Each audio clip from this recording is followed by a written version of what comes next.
In chapter 1, we saw that Christ was Paul's all in all. The second chapter talks about humility and how it is based on the principle one for all and all for one. And in chapter 3 and 4, we look the problem in the face: division.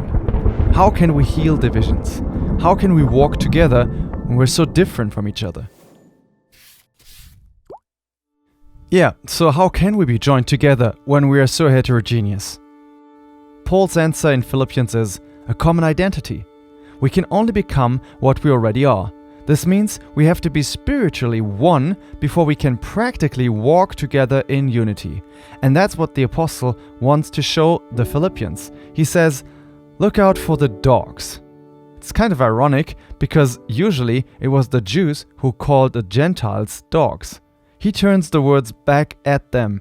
Why? Because stray dogs, remember he's not talking about pet dogs here, always have their faces pointing to the ground and usually they're up for trouble. In contrast to this are the true Christians who, looking upwards, rejoice in Christ Jesus. Christ Jesus here is an important technical term which Paul is the only one using in the Bible. So Jesus is the name of Jesus. It's the carpenter who walked here on the earth. Jesus Christ shows that this carpenter is now in glory, a man in glory. But Christ Jesus puts the emphasis on Christ, which means anointed. It means that the man Christ Jesus is himself the way into where all the deep unfoldings of God are displayed. God's eternal purpose is in Christ Jesus. And as astonishing as it might sound, a Christian is not a follower of Jesus, but a person who is in Christ Jesus. A Christian is not following the wonderful man from Nazareth. He's not weeping at his tomb, but he sees him risen in glory at the right hand of God, Christ Jesus. His redemption is in Christ Jesus. His sanctification is in Christ Jesus, and the believer himself is already spiritually in the heavenly places in Christ Jesus. Why is this important for unity? Because there, in Christ Jesus, all differences cease. Paul was one of the most excellent human beings who ever lived. He himself says that he was blameless as to righteousness under the law. And yet he says, all this Jewishness hindered me to see Christ Jesus up there in glory.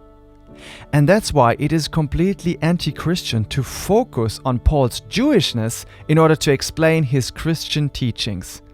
Paul's doctrine was not rooted in his Jewish past or character, but was built on the revelation and vision he received from God when he was on the way to Damascus. A glorified Jesus in heaven, Christ Jesus. And therefore, everything a Christian has is up there in heaven. Nature, character, life, identity, and destination. Everything a Christian is and has is heavenly. Our citizenship, our conversation is in heaven, and from it we await our Savior, the Lord Jesus Christ.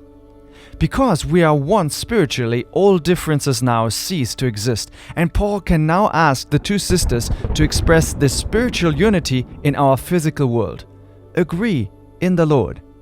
He underlines this message in showing again how he and others fight for the gospel, together, in unity. And finally he thanks the Philippians for the recent donation, a remarkable sign of joyful and active unity.